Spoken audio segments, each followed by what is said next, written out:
የሩታ እናት ባለፈው ቪዲዮ ላይ ማልቀሳቸው ታይቷል። ለምን አለቀሱ ለሚለው አብረን አሁን የምናይ ይሆናል ማለት ነው። የሩታ እናት ያው ያለቀሱት በአብርሽ ጉዳይ ነው። ለምንድነው አብርሽ ልጄን እንደዚህ የምታሰቃየው? ልጄ በጣም ትወድሃለች፣ ግን አንተ በጣም ነው ልጄን የምታሰቃየ ብለው ነው ያለቀሱት ማለት ነው።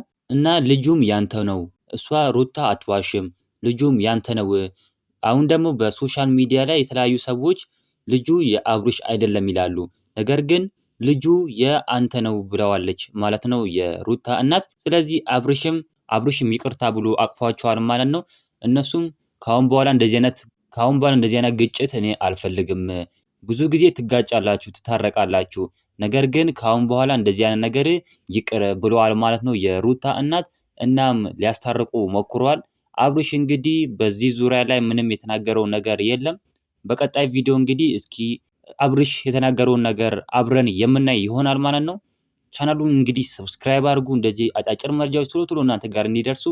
ሰላም ሁኑልኝ።